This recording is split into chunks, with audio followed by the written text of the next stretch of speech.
স্বাগত বন্ধুরা, মিনুর গপ্পসপ্পর চ্যানেলে আজ শোনাব আশাপূর্ণা দেবীর লেখা ছোট গল্প রাজুর মা। কাঠের পার্টিশনের ওপিঠ হইতে দেখিতে পাওয়ার কথা নয়, কিন্তু পাওয়া যায়।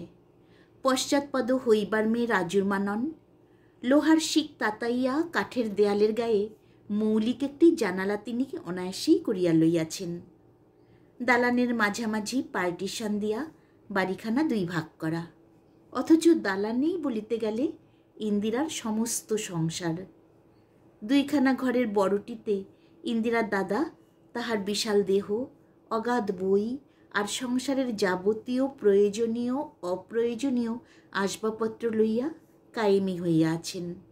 ছোট ঘরখানায় ইন্দিরা দাদার মেয়ে মিলিকে লইয়া শোয়। ছিমছাম পরিষ্কার ঘর।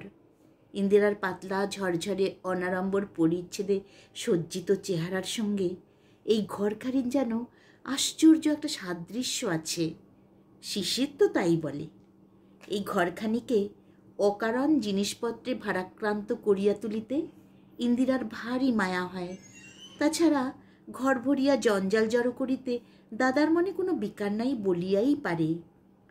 এই তো সেদিন আমের দরুন বড় টুকরিটা দাদার ঘরে টেবিলের তলায় দেখিয়া চক্ষু কপালে তুলিতেই দাদা হাসিয়া বলিয়াছিল, জানিস না ইন্দু, ভারী কিন্তু আরাম।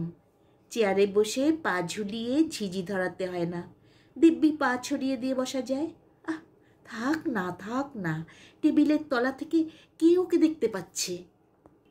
সে যাত্রা একটা বেতের মোড়া আনিয়া দিয়া তবে রক্ষা পাওয়া যায়। দাদা মোটা মানুষ, আরামের জন্য না করিতে পারে এমন কোনো উদ্ভট কাণ্ড নাই। মনে করিয়া এটুকু তাহার আগেই করা উচিত ছিল, ভাবিয়া লজ্জিত হয়। আহা বেচারা দাদা, বৌদি থাকিলে কি এই বয়সে এমন হইয়া যাইত? দাদা, বোন আর মিলি, এই তো সংসার। দালানের এক পাশেই ইন্দিরার হাতের পরিপাটি করিয়া সাজানো ভাড়ার, পাশে সেলফে চায়ের সরঞ্জাম, তরকারির ঝুড়ি, জলের কুজা, মাজা বাসন, জালের আলমারিতে ফলমূল, দুধ, খাবার টুকিটাকি সব। পুবের জানালা ঘেঁষিয়া যে বেতের টেবিলটা পাতা, তাহারই কাছে চেয়ারটা নিয়ে আনিয়া তাহারা চায়ের আসর জমায়। আর সিঁড়িতে উঠিয়াই ডান হাতি কোণের জায়গাটায় তোলা উনুন জ্বালিয়া ইন্দিরা রান্না করে, কড়ার গায়ে খুন্তি বাজাইয়া গান করে, ডাল ভাত চড়াইয়া দেয়ালে পিঠ ঠাসিয়া কিসের সব মোটা মোটা বই পড়ে। ইহারই সামনাসামনি রাজুর মার অভিনব জানালা, কাজেই এদিকের জীবনযাত্রার অনেকখানি ছবি ও পিঠের অধিবাসিনী যুগলের দৃষ্টিগোচর হয়। মা আর মেয়ে, একখানি ঘর ও দালানের বাকি অংশটুকু লইয়া ইহাদের কাজ কারবার। শুধু জল আনিতে হয় নিচে নামিয়া। এ অংশে জলের কল নাই বলিয়াই ভাড়া সস্তা। তিনতলার ইতিহাস এইখানেই শেষ। একতলা ও দোতলা সবটা জুড়িয়া বাড়িওয়ালা নিজে তাহার রাবণের গোষ্ঠী লইয়া রাজত্ব করেন। করুন, তাহার জানালায় উকি দেবার প্রবৃত্তি আমাদের নাই। রাজুর মার মতো কৌতূহলী স্বভাব কিছু আর সকলের নয়। কিন্তু কৌতূহল হইবার কথাও। পার্টিশনের গায়ে চোখ রাখিয়া রাজুর মা একাগ্র চিত্তে যাহার উপর নজর রাখিয়া দাঁড়াইয়াছিলেন, বিধবার আচার আচরণ তাহার নয়, অথচ আপনাকে বিধবা বলিয়া পরিচয় দিতে তাহার আপত্তি নাই। প্রথম যেদিন সামনের অংশটা ভাড়া লইয়া তাহারা উঠিয়া আসিল, রাজুর মা স্বতঃপ্রবৃত্ত হইয়াই তত্ত্ব লইতে আসিলেন এবং তাহার অভিজ্ঞ চক্ষুতে মেয়েটার পোড়া কপালের গোপন খবর রহিল না। রাজুর মতো নিখুঁত বিধবা না হোক, রাজুর মার শিক্ষাই আলাদা। 15 বছরের বিধবা হইয়া কে আর মাথা মোড়াইয়া হাত খালি করিয়া একখানি থানে লজ্জা নিবারণ করিয়া জীবন কাটাইতে পারে? তা নয়। তবু ইন্দিরার উল্টাইয়া বাঁধা চুলের বোঝা, সাদা সিধা সেমেজের উপর সরু কালাপার শাড়ি আর একগাছি করিয়া সোনার সরু তারের মতো চুড়ি দেখিয়া রাজুর মার বুঝিতে বিলম্ব হয় নাই। এখনকার দিনে অবশ্য অনেক হাতি হাতি মেয়ে আইবুড়োও দেখতে পাওয়া যায়, কিন্তু তাহাদের বাঁকা সিথি, রকমারি শাড়ি আর ভাবন দেখিলে অষ্টাঙ্গ জ্বালা করে। এ মেয়েটার পরন পরিচ্ছদ দেখিলে তবু চোখ খুজুরায়। তাই প্রথম দৃষ্টিতেই সহানুভূতিতে গলিয়া গিয়া রাজুর মা আপ্যায়িত করিয়া বলিয়াছিলেন, ও হরি মধুসূদন, বলি ইরি মধ্যেই পোড়া কপাল পুড়িয়ে বসে আছো? আমার রাজুর মতনই অদৃষ্ট দেখছি। বলি কতদিন এমন ধারা হয়েছে? পোড়া কপালেও পুড়িয়া গেলে অবশিষ্ট কি থাকে? ইন্দিরা অবাক হইয়া একটু ভাবিয়া লইয়া মুখ টিপিয়া হাসিয়া বলিয়াছিল, কি জানি, কবে মনে নেই তো, হবে একদিন। হাসির কথা নয়, তবু হাসি যেন ইন্দিরার একটা রোগ। অল্প বয়সী বিধবা মেয়ের মুখে হাসিটা তেমন মানায় না। এই তো রাজুর মার রাজু, স্বামী তাহার যেদিন হইতে মরিয়াছে, হাসিও তাহার সেই দিন হইতে একেবারে ঘুচিয়াছে। বৈধব্যের কথা উল্লেখ করিলে আজও তাহার মুখখানি করুণ হইয়া আসে। আর এ মেয়ে হাসিয়া গান গাইয়া স্ফূর্তি করিয়া সারা বাড়িতে যেন বিদ্যুৎ ছড়াইয়া বেড়ায়। স্বভাব যে তাহার ভালো নয়, এই বিষয়ে এতদিনে আর মায়ে মেয়েতে মতভেদ নাই। কিন্তু ঘরে যাহার পাহাড়ের মতো বড় ভাই বসিয়া এমন ধারা বাচালতা সে করে কোন সাহসে, সেইটাই বিস্ময়ের ব্যাপার। ভাইবা কেমন যে নির্বিবাদে সহ্য করে বসিয়া বসিয়া? অসহ্য হয় রাজুর মার। বেহায়া ছুরির কীর্তিকলাপ দেখিয়া তাহার সর্বশরীর জ্বলিয়া ওঠে, কিন্তু চটাইবার সাহস হয় না। অবস্থা তাহাদের তো রাজুর মার মতো দুর্দশাগ্রস্ত নয়। যখন তখন এটা সেটা চাহিলে মেলে। টাকাটা সিকিটা ধার লইয়া ভুলিয়া গেলে চাহিবার কথা তাহার মনেও পড়ে না। কাজেই মাতা কন্যার ঘরে বসিয়া টিপ্পনী কাটা ছাড়া আর কিছু করিবার বড় জো নাই। কাঠের দেয়ালে পাহারা তাহারা মায়ে ঝিয়ে পালা করিয়া নিয়মিতই দেন। আজও তাহার ব্যতিক্রম ঘটে নাই। লুচি ভাজার গন্ধে বিরক্ত হইয়া রাজুর মা ঠোঁট বাঁকাইয়া হাসিবার একটা ব্যর্থ প্রয়াস করিয়া কহিলেন, রান্না বুঝিয়া যে স্টোভেই হচ্ছে, হ্যাঁ গা ইন্দু? হঠাৎ গলার আওয়াজে চমকাইয়া উঠিয়া ইন্দিরা বলিল, কে মাসিমা? হ্যাঁ, এই বেলাটা স্টোভেই সেরেনি, ভারী তো রান্না। রাজুর মা সহজে কথা থামাইতে চাহেন না, বলেন, ভাত আর তাহলে হয় না ওই ময়দাতেই? তা সত্যি বাছা, কার নেগেই বা ভাতের নেঠা করবে? মনীষীর মধ্যে তো ভাইটি আর মেয়েটা। তোমার কিছু আর রেতে ভাত চলবে না, ময়দার পাট করতেই হবে। বলো না মা, বলো না, পোড়া কপালের অনেক জ্বালা। ইন্দিরা তৎক্ষণাৎ জবাব দেয়, যা বললেন মাসিমা, সেই জ্বালায় জ্বলে জ্বলে মরছি। রাজুর মা উৎসাহিত হইয়া বলেন, তা ভাই তো তোমার অপারগ নয় বাছা, বামুন একটা রাখলেই পারে। শরীর তো তোমার ভালো নয়, আঁশ নিরামিষি কুটনো বাটনা সবই তো ওই এক হাতে। ইন্দিরা খিলখিল করিয়া হাসিয়া ওঠে, হায় হায় মাসিমা, আবার বামুন রাখবে? কলিকালে কি কেউ কাউকে অমনি ভাত দেয়? এত বড় মেয়েকে বসিয়ে বসিয়ে খাওয়াবে কে? বলিয়াছি যে হাসি তাহার রোগ। এমন কথাগুলি চোখের জল মুছিতে মুছিতে ফিস ফিস করিয়া কহিলে তবেই না তাহার যথার্থ স্বাদ পাওয়া যাইত। রাজুর মা কেমন যেন অপ্রতিভ হইয়া পড়েন, কিন্তু অপ্রতিভ হইয়া চুপ করিয়া যাইবেন বিধাতা পুরুষ এমন করিয়া তাহাকে গড়েন নাই। কথা পাল্টাইয়া বলেন, তা যা বলেছ বাছা, মাছ কি স্টোভেই হবে, নাকি এবেলা আর ওপাট হবে না, নিরামিষই হবে? ইন্দিরা তেমনি অপরূপ ভঙ্গিতে হাসিয়া ওঠে, কোথায় নিরামিষ কিসের, আমার তো আবার মাছ নইলে খাওয়াই হয় না। রাজুর মা শিহরিয়া সচিকিতে কহেন, আমার পোড়া কপাল, অহাবা মেয়ে, বামনের ঘরের বিধবা, তামাশার ছলেও অমন কথা মুখে আনতে নেই বাছা। মহাপাপ মহাপাপ, কত জন্মের পাতকের ফলে এ জন্মের এই দুর্গতি, আর পাপ বাড়াসনে বাছা। ইন্দিরা এবার একটু গম্ভীর হইয়া বলে, তামাশা নয় মাসিমা, মাছ আমি বরাবরই খাই। রাজুর মা অবিশ্বাসের ভান করিয়া টানিয়া টানিয়া হাসিতে থাকেন, কিন্তু তখনকার মতো কথা আর তাহার জোগায় না। রাজুর কাছে আসিয়া ফিসফিস করিয়া বলেন, শুনলি রাজু, শুনলি আসপদ্দার কথাটা? নিজের মুখে স্বীকার করা শুনলি? ধন্যি বলি বুকের পাটা। হ্যাঁ, হে মা কালী, উপর থেকে দেখছো মা, বামনের ঘরের বিধবা হয়ে যে মুখে মাছ খায় সে মুখে ওর পোকা পড়ুক। রাজু হাতের খুন্তিখানা মাটিতে ঠুকিতে ঠুকিতে বলে, তুমিও যেমন মা, স্বভাবই যখন ভালো নয় তখন আর খাওয়ার বিচার। মা কাংসকণ্ঠে প্রতিবাদ করিয়া ওঠেন, অমন কথা মুখে আনিস নে রাজি, স্বভাব চরিত্রের কথা তো কেউ চাক্ষুষ দেখতে যাচ্ছে না। সমত্ব বয়সে অমন কত কি হয়, তাই বলে সদ্য সদ্য মাছ ভেঙে মুখে দেবে? 3 কুল নরকে পতিত হবে না? ঘোর কলি, ঘোর কলি, কালে কালে কতই দেখব।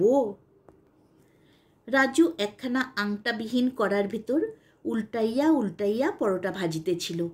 জননী তাহার দিকে একবার বেশ দৃষ্টি নিক্ষেপ করিয়া বলেন, দিনকে দিন কি করেই হচ্ছিসলা? করছিলি কি এতক্ষণ? শুকনো কাঠ 2খানা পরোটা ভাজতে রাজ্যে তোর দুপুর বেজে গেল। 2খানা বেগুনও তো ভাজিসনি দেখছি। ও ছাই গলা দিয়ে নাববে কি করে?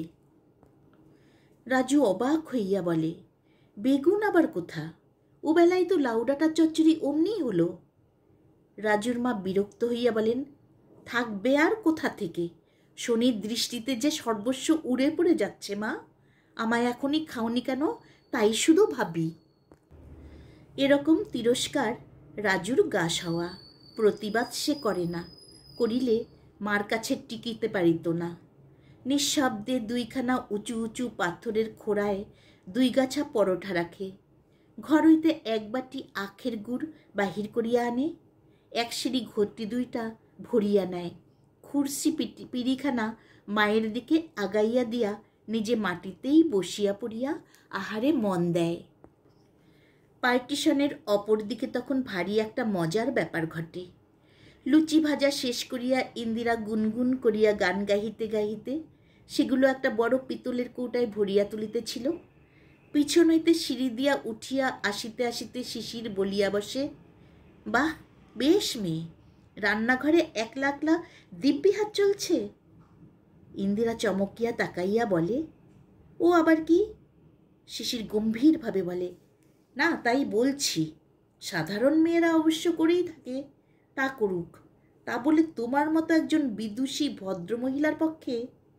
সমাজে রাষ্ট্র হয়ে পড়লে মুশকিল আর কি। ইন্দিরা তারা দিয়া বলিয়া ওঠে, আহ, ঠাট্টা করবার আর বিষয় খুঁজে পেলে না? যাও, তোমার সঙ্গে কথা নেই। কেন, চুরি ধরে ফেলেছি বলে? আহ, আবার ওই রকম গেউমি। নিজের দোষ ঢাকতে এখন যাতা কতগুলো বকা হচ্ছে না? খুব তো এলে 8টার সময়, অত করে বলে দিলাম কাল। শিশির হাসিয়া বলে, সবে তো 8:20, এতেই ফাইন ধরবে নাকি? ধরা উচিত। 1 মিনিটে রসাতল হয়ে যেতে পারে জানো, 20 মিনিট তো রসভঙ্গ হয়। ওদিক হইতে রাজুর মা ভারী গালে সুধান, হ্যাঁ মা ইন্দু, দাদা বুঝি তোমার সকালেই বাড়ি এলো? ক্লাব হইতে ফিরিতে দাদার একটু রাতই হয়। ইন্দিরা চালাক মেয়ে, ছিদ্র রহস্য তাহার অজ্ঞাত নয়। প্রশ্নের অর্থ হৃদয়ঙ্গম করিতেও দেরি হয় না। হাসির একটা ঝিলিক তাহার মুখে চোখে খেলিয়া যায়, কিন্তু গলাটা ভারী করিয়া বলে, কই মাসিমা, দাদা কি আর সহজে ফিরবেন, যার নাম সেই রাত 10টা? রাজুর মা পরম অমায়িকভাবে বলেন, ঘরে যেন কার গলা পেলাম বাছা, তাই শুধুচ্ছি। শিশির কি যেন একটা বলিতে যাইতেছিল। ইন্দিরা ঠোঁটে আঙ্গুল ঠেকাইয়া চুপ করিবার ইঙ্গিত করিয়া বলে, ওহো, একলাই আছি মাসিমা, মিলিটাও আজ সন্ধ্যাবেলায় ঘুমিয়ে পড়েছে। মাসিমা অস্ফুট স্বগতোক্তি করেন, তাতেই তোমার এতবার বেড়েছে মা? ইন্দিরাকে দেয়ালের সহিত আলাপ জমাইতে দেখিয়া শিশির চটিয়া সিঁড়ির দিকে আগাইতেছিল। ইন্দিরা ফিরিয়া হাসি মুখে কহিল, কি পালাচ্ছ নাকি? ভারী সাহস দেখছি যে। তা কি করব? তোমার অমূল্য সময় যদি বাজে খরচ করতে না পারো, বসে বসে ভাড়ারের শিশি বোতলগুলো গুনতে হবে নাকি? ইন্দিরা সিঁড়ির রেলিংয়ে হাত রাখিয়া বড় সুন্দর একটু হাসিল। শিশিরের যাইবার লক্ষণ বিশেষ দেখা গেল না, কিন্তু কণ্ঠস্বর সমান গরম রাখিয়া কহিল, হাসছ মানে? ভাবছ যেতে পারি না? কই যাও তো। যাই না যাই আমার ইচ্ছে, তা বলে মনে করো না তোমার জন্যে থাকছি। আমি তো তাই ভাবছি। ইস, নিজেকে অত প্রাধান্য দিও না। আমি এসেছিলাম তোমার দাদার কাছে। দেখতেই পাচ্ছ দাদা নেই, চলে যাও তবে। তোমার কথায় নাকি? এই বসলাম, কি করে তারাও দেখি। ইন্দিরাও হাসিয়া সিঁড়িতেই বসিয়া পড়ে। খুব যে সান্নিধ্য বাঁচাইয়া বসে তাহাও নহে। শিশির বলে, কার সঙ্গে কথা হচ্ছিল? আমাকে যে বেমালুম মরিয়ে দিচ্ছিলে বড়। ওহ, একটা হাসির ব্যাপার, বলবো এখন পরে। শোনো, এসরাজ শুনবে? নতুন একটি গদ শিখেছি। না থাক, তোমার সাদা কথা এসরাজের সুরের চাইতে আমার কিছু কম ভালো লাগে না। উফ, এত দূর চিকিৎসা করাতে হয়, কত দিন আর জ্বালাবে। দাদার সঙ্গে তো দেখাই হয় না। মিলিটা কোথায়? তুলো না একটু খেপাই। থাক, ঢের হয়েছে, নিজইতে খোপে বসে আছো। যা বলেছ, এক এক সময় মাথাটা বিগড়ে যায়। আচ্ছা, সবসময় সাদা শাড়ি পরো কেন? আমি কিন্তু তোমায় ডুরে শাড়ি ছাড়া কিছু পরতে দেব না। আর কি পরলে তো? ডুরে শাড়ি পরা দেখলে আমার মনে হয় একটা সাপ গায়ে জড়িয়ে ধরেছে। তোমার যত সব উদ্ভট কল্পনা। হ্যাঁ, আমায় যে কি একটা বই দেবে পড়তে বলেছিলে, ভুলে গেছো? বেশ, আমিও আর কিছু দিচ্ছি না। ছোট ছোট সব সাধারণ কথার ফাঁকে ফাঁকে দৃষ্টি হইয়া আসে নিবিড়। কণ্ঠস্বর যে কখন মৃদু হইয়া আসে টেরই পায় না। তুচ্ছ কথাতেই যে কত মধু সঞ্চিত থাকে, যাহারা যেমন তুচ্ছ কথা কহিতে জানে তাহারাই শুধু বুঝিতে পারে। ও পিঠের কথা ইন্দিরার মনেও থাকে না। ইন্দিরার থাকে না, কিন্তু কলিযুগ যদি সত্যযুগ হইত, সকন্যা রাজুর মার ধিক্কারে মা ধরিত্রী দ্বিধা হইয়া যাইতেন, সন্দেহ নাই। অথচ কলিযুগ এমনই নিরীহ জীব যে মা বসুমতী দ্বিধা হওয়া তো দূরের কথা, আকাশ হইতে একটা বজ্রপাত হইয়াও এই নির্লজ্জ মেয়েটার মুখের হাসি ঘুচাইয়া দিতে পারিল না। গঙ্গা স্নান হইতে ফিরিয়া হাতের ঘটি গামছা নামাইতে নামাইতে রাজুর মা কন্যাকে উদ্দেশ্য করিয়া বলেন, বাড়িওয়ালা গিন্নির দেমাকটা একবার দেখেছিস রাজি? সেদিনকের সেই বৎসার পর থেকে আর তো মাগির চৌকার ডিঙ্গই নেই। গঙ্গা নিয়ে ফিরছি, দেখি না মাগি হনহন করে যাচ্ছে। ভদ্রতাই করে বললাম, বলি দিদি যে, মা গঙ্গার আজ দেখি বড়ে ভাগ্যি। বুকখানা বিষ করে থাকলো, কথাই কইলে না। আমার বলে গরজ বড় বালাই, সেদে আবার ছুরির কথা তুললাম, জানলি রাজু? বলি, অমন ধারা ভাড়াটে রেখে গেরস্তর পাপ বাড়াবেন না দিদি। এই যে বুকের ওপর বসে অনাচার করছে, এটা কি ভালো? বলে কি জানিস? বলে ভাড়াটের সঙ্গে টাকার সম্বন্ধ, মাস চুকতেই টাকাটা ফেলে দেয়, সেই ঢের। ঘরে বসে কে কি করছে না করছে জানার দরকার কি? শুনলি একেবারে ঠেকারের কথা। ছোট নোকের পয়সা হলেই এমনি ধারা হয়। আমি বামুনের মেয়ে হয়ে প্রাতঃস্নান করে মাগির সঙ্গে ডেকে কথা কইলাম, তা একটু নত হওয়া নেই? গোছা ভর্তি চুরি হাতে দিয়ে ধরাকে সরা দেখছেন। এত তেজ কি ধর্মে সয়? এখনো দিন রাত হচ্ছে। হরি মধুসূদন, তুমিই দেখছ, মেয়ে মানুষের তেজ পদ্মপত্রে জল। রাজু একটু ইতস্তত করিয়া কহিল, আমাদেরও মা 2 মাসের ভাড়া বাকি পড়েছে। রাজুর মা বিরক্ত হইয়া কহেন, তুই আর নেই আঁকড়ে কথা কসনে রাজু। বাড়ি ভাড়া নোকে এমন 6 মাস 1 বছর ফেলে রাখে। মাস চুকতেই দেবার ক্ষমতা কিছু সকলের থাকে না। ঘরে বসে রোজগার করতে তো শিখিনি, তাহলেও বা একটা উপায় হতো। চিরটা কালই দৈন্য দশায় কাটল, মুখ পোড়া বিধাতার বিচারও তেমনি। নইলে তুমি বা কেন 7 সকালে 3 কুল খেয়ে আমার বুকে এসে বসবে? ন্যায্য কথা বলিতে গেলেই কেমন করিয়া যেন আপনার দুর্ভাগ্যের খোঁটা আসিয়া পড়ে। বেচারা কাজের ছুতা করিয়া পলাইতে পথ পায় না, কিন্তু মনে স্বস্তি থাকে না। মাঝে তাহার হাড়ি মুখ করিয়া গুম হইয়া বসিয়া থাকিবে, তাহাও ভালো লাগে না। ঘুরিয়া ফিরিয়া আসিয়া বলে, জানো মা, হলদে বাড়ির ওই নিচের তলার ভাড়াটেদের বউটাকে শাশুড়ি ননদে মিলে কাল কি খোয়ারটাই করলে, আহা, মারতে শুধু বাকি রাখলে। বুড়ির যা শাসন, বলে কি, আশু কাজ নব নেই, তোকে যদি না জুতো খাওয়াই তো আমার নাম নেই। রাজুর মা কৌতূহল আর চাপিয়া রাখিতে পারেন না, কহেন, কখন লা, আমি কোন চুলোয় ছিলুম, কই দেখলাম না তো। যেন এমন একটা মুখরোচক বস্তুর পরিচয় না পাওয়া রাজুর মার পক্ষে এক প্রকার ক্ষতি। তুমিও যেই ভাগবত কথা শুনতে বেরুলে, সন্ধে জেলে ধুনো দিচ্ছি আর বাঙ্গাল বুড়ির চিৎকার কানে এলো, বউকে কি সাপ সাপান্ত বাব্বা, কি হয়েছিল কিছু বুঝলি? বউটাকে তো হাবাগোবা ভালো মানুষ বলে মনে হয়, করেছিল কি? কি জানি মা, বুঝতে পারলাম না। নাকছাবি করছিল তো বারবার, হারিয়ে টারিয়ে ফেলে থাকবে।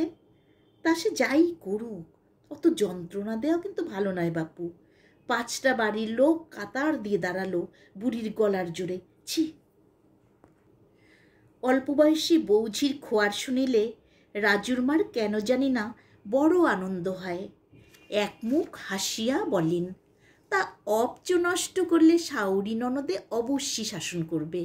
সোনার সামগ্রী হারালে কি আর টাটে তুলে ফুল চন্দন দিয়ে পুজো করবে? তারপর কি হলো? ছোড়া এসে কি বললে টললে, মারধর করলে বোধ হয়। তা আর কিছু শুনিনি মা, বৃষ্টি এলো বলে জানালাটা বন্ধ করে দিলাম কিনা, বরটা যে কখন এলো টের পাইনি। সন্ধে বয়ে যাচ্ছিল, আহ্নিক করতে বসলাম। রাজুর মা বিরক্তিতে মুখ বাঁকাইয়া বলেন, তোর যে কেমন এক দশা, কি হলো শেষটায় জানতে হয় তো। আহ্নিক তো পালাচ্ছিল না বাছা, এমন আশ্চর্যি কোনো চুলোয় যদি বেরিয়েছি তো অমনি আমলো। আবার যে বৃষ্টি এলো চড়বড়িয়ে, মুখ পোড়া আকাশ, দিন রাত্রির কেঁদে কেঁদে মরছেন, মুখে কেউ নুড়ো জেলে দেয় না। ও মা, ঘুটে কখানা যে বাইরে পড়ে, বলিয়া রাজু ছুটিয়া বাহির হইয়া যায়। মা হরিনামের মালা গাছাটি হাতে করিয়া বোধ করি হরিনামের উদ্দেশ্যে ছিদ্রপথে আসিয়া দাঁড়ান। ঠিক তেমনি সময়ে ভিজিতে ভিজিতে একগা জল লইয়া শিশির আসিয়া হাজির। ইন্দিরা বটি পাতিয়া কুটনো কুটিতেছিল, তাড়াতাড়ি উঠিয়া আসিয়া বলে, এ কি কাণ্ড, ভিজে যে নিয়ে গেছ। শিশির চুলের জল ঝাড়িতে ঝাড়িতে উঁচু গলায় বলিয়া ওঠে, তোমার পরম পূজনীয় দাদাটি গেলেন কোথায়, ডাকো তাকে। ইন্দিরা হাসিয়া ফেলে, সকালবেলা দাদা তোমার ঘরে আগুন দিয়ে এলো নাকি? হলো কি? এই নাও তোয়ালে, মাথাটা মুছছো তো আগে, কাপড় এনে দিচ্ছি বদলে ভালো। ছি ছি, কি ভীষণ ভিজেছ। শিশির মুখখানা হাঁড়ি করিয়া বলে, আর থাক, যথেষ্ট আত্মীয়তা হয়েছে, ডাকো দাদাকে, আমি আজ একটা বোঝাপড়া করতে চাই। কি মুশকিল, দাদার তো এখন অর্ধেক রাত, ততক্ষণ বরং শুকনো কাপড় পরে এক পেয়ালা গরম চা খেয়ে তাজা হয়ে নাও, তারপর সম্মুখ সমরে অগ্রসর হয়েও। কেন, আমি কি তোমার এক পেয়ালা চায়ের লোভে টালা থেকে টালিগঞ্জে ছুটে আসছি? ইন্দিরা মুখখানা ভালো মানুষের মতো করিয়া বলে, তাহলের উত্তরে হয়তো অনেক কিছু বলিবার ছিল। নীরেন আসিয়া চেঁচামেচি বাঁধাইয়া তোলে, আরে এ কি, রাত দুপুরে ভদ্রলোকের বাড়ি চড়াও হয়ে চোখ রাঙানো, মানে কি? মিলিটা তো ভয় পেয়ে। শিশির বিস্ফারিত চোখে বলে, রাত দুপুরে না তো কি, এই বাদলার দিনে এ সময় কোন ভদ্রলোক বিছানা ছেড়ে উঠেছে? ছি ছি, কাঁচা ঘুমটাই মাটি করে দিলে। নীরেন হতাশভাবে একখানা চেয়ারটা নিয়ে বসিয়া পড়ে, বলে, অনেক সাধনার জিনিসে, বোঝো না তো মর্ম। দাদা দাদা তুমি আর বলো না, তোমার সাধনার জিনিস নয়, সাধা জিনিস। ইন্দিরা উচ্ছ্বসিত হইয়া হাসিয়া ওঠে। তাই তো বলছি রে, ছেলেবেলা থেকে সাধনা করে করেই না এখন সাদা হয়ে দাঁড়িয়েছে। কিন্তু শিশির ভিজে কাকটি হয়ে কেন? ইন্দু, একটা কাপড় জামা দে, মিলি তোয়ালে আনো। এই তো দাদা, সব হাতে করে দাঁড়িয়ে আছি, বাবু যে নেবেন না, ভীষণ রাগ, ঘুম ভেঙে ছুটে এসেছেন, তোমায় বিনা নোটিশে 6 মাসের ফাঁসি দেবেন। নীরেন হতাশভাবে চারিদিকে তাকাইয়া বলে, অপরাধ? যেন ঘরের দেয়ালে অপরাধ খুঁজিয়া পাইবে। শিশির চুলের মধ্যেকার জলকণাগুলি ইচ্ছাকৃত অসাবধানে ইন্দিরার গায়ে ছিটাইতে ছিটাইতে সব্যঙ্গে বলে, আজ্ঞে, অপরাধ আপনার কেন, আমারই। বলি মশাই, পরের বউ আটকে রেখে দিনরাত ঘুমের সাধনা করাই বা কেমন ভদ্রতা? ইন্দিরার হঠাৎ যেন ঘরের ভিতর কি একটা কাজ পড়িয়া যায়, উঠিয়া যাইতে বিলম্ব হয় না। নীরেন বিস্মিত হইয়া বলে, পরের বউ আটকে? এবং পরক্ষণেই কথাটা হৃদয়ঙ্গম করিয়া শিশিরের পিঠে ভীষণ 2টা থাবড়া মারিয়া উচ্চ হাস্যে ঘর ভরাইয়া তোলে। মেয়ে মানুষের হাসি তো অসহ্য, পুরুষের হাসিও রাজুর মার গায়ে বিষ ছড়াইয়া দেয়।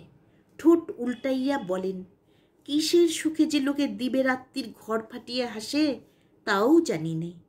কথায় বলে, উচ্চ হাসি সর্বনাশী, হরি মধুসূদন, হরি মধুসূদন, যত হাসি তত কান্না। ইহার পর যেসব কথাবার্তা চলিতে থাকে তাহার 13.5 আনা রাজুর মার অবদ্ধ। দাঁড়াইয়া দাঁড়াইয়া বিরক্ত হইয়া সরিয়া আসেন, ঝাঁটামার না অমন কথার মুখে। এবং সরিয়া আসিয়া কম্বলের আসনখানি বিছাইয়া এবার বোধহয় সত্য সত্যই পূজায় মন দেয়। ও অঞ্চলের আরও যে কি হইল রাজুর মার অগোচর। রাজু ছুটিয়া আসিয়া বলে, ও মা, শুনেছ কাণ্ড? মা তাহার তখন পূজাপাঠ সারিয়া 1 বাটি চাল ভাজা লইয়া গুছাইয়া বসিতেছে। বলে, একটা কাঁচা লঙ্কা দে তোরে রাজু, তোর যে আবার চাল ভাজা মুখে রোচে না, খানা 1 মুঠো, বর্ষার দিনে লাগবে ভালো। আচ্ছা, রাখো 2টি। শোনো তাহলে বলি মা, মেয়েটাকে তো আমরা বিধবা বলে ঠিক করে রেখেছি, শুনছি নাকি বিয়েই হয়নি এখনো। কি ঘেন্নার কথা মা, ছি ছি, না হোক কত দিন ছাইবস্য বলা হয়েছে, তার ঠিক নেই। আমার কিন্তু মাঝে মাঝে সন্দেহ হতো বাপু। সন্দেহ যে রাজুর মারও না হইয়াছে তাহা নয়, কিন্তু ইচ্ছা করিয়াই সে সন্দেহকে আমল দেন নাই। রাজুর চাইতে যে মেয়ে বড় বই ছোট হইবে না, তাহার যে আজও সম্মুখে উজ্জ্বল ভবিষ্যৎ পড়িয়া আছে, এই কি মনে স্থান দিবার মতো কথা? অপ্রসন্ন মুখে বলেন, এ সুখবরটি কানে ধরে তোমায় বলে গেল কে? রাজু মাতার অপ্রসন্নতাটুকু লক্ষ্য করিল না, সহাস্যে কহিল, সব যে শুনলুম নিজের কানে। ওই ছেলেটার সঙ্গেই নাকি অনেক দিন থেকে বিয়ের ঠিক। ভাজ হঠাৎ মারা যাওয়াতে কে কচি মেয়েটাকে দেখবে তাই বলে বিয়ে করতে পারছিল না। এখন বড় হয়েছে, কোনো বোর্ডিংয়ে নাকি ভর্তি করে দেবে। কথার ভাবে ভঙ্গিতে সবই বোঝা গেল। আসছে মাসেই নাকি বিয়ে। রাজুর মা নিঃশব্দে মুঠা মুঠা চাল ভাজা গিলিয়া 1 ঘটি জল সাবার করিয়া ঘটিটা সশব্দে মাটিতে ঠুকিয়া বলেন, তবে আর কি, সিন্নি মাগিগে। রাজু অপ্রতিভ হইয়া বলে, না তাই বলছি, শুনলাম কি না, হলে কিন্তু বেশ মানায় না মা। মেয়েটাও যেমন খাসা দেখতে, ছেলেটারও তেমনি চেহারা, বেশ সাজন্ত হবে। সহসা রাজুর মা জ্বলিয়া উঠিয়া বলেন, হবে তা তোর কিলা? দিনরাত পরের কথায় তোর কিসের কাজ? হাতের নোয়া ঘুচিয়ে যেন 4খানা হাত বেরিয়েছে।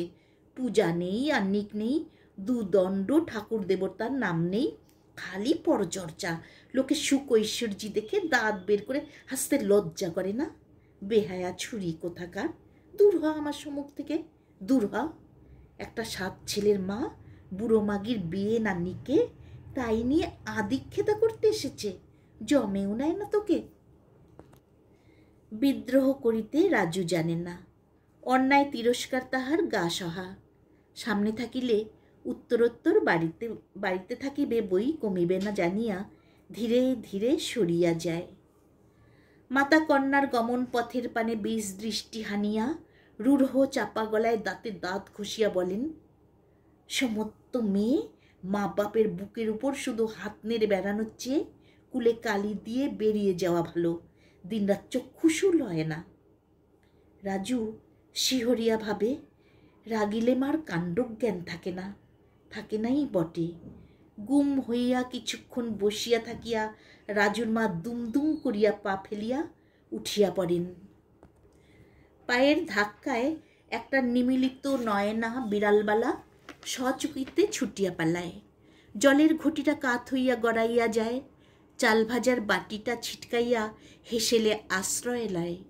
সেদিকে দৃষ্টিপাত না করিয়া সযত্ন রোপিত টবের তুলসী চারার গোড়া খুঁড়িয়া খানিকটা মাটি লইয়া পার্টিশনের গায়ের সাধের জানালায় লেপিয়া দিয়া আসেন এবং কিছু যেন সান্ত্বনা পাইয়া টানিয়া টানিয়া সনিঃশ্বাসে বলেন, গেরস্ত ঘরের মেয়ের নিত্য নতুন লীলে খেলা আর চোখে দেখা যায় না। হরি নারায়ণ, হরি নারায়ণ। বামুনের ঘরের মেয়ে হইতো রাত পোয়াতেই এই পাপ পুরি ত্যাগ করে তবে আর কাজ। বলিয়াছি যে রাজুর বুদ্ধিশুদ্ধি অল্প, মায়ের ব্যবহারের অর্থ বোঝা তাহার সাধ্য নয়। বিধবা মেয়ের লীলা খেলা হাসিয়া হাসিয়া উপভোগ করিতে যাহার বাধে না, কুমারীতেই বা তাহার এত আপত্তি কিসের? বেচারা বুঝিয়া উঠিতে পারে না, বোকার মতো ফ্যাল ফ্যাল করিয়া তাকাইয়া থাকে। এতক্ষণ পড়ছিলাম আশাপূর্ণা দেবীর গল্প রাজুর মা।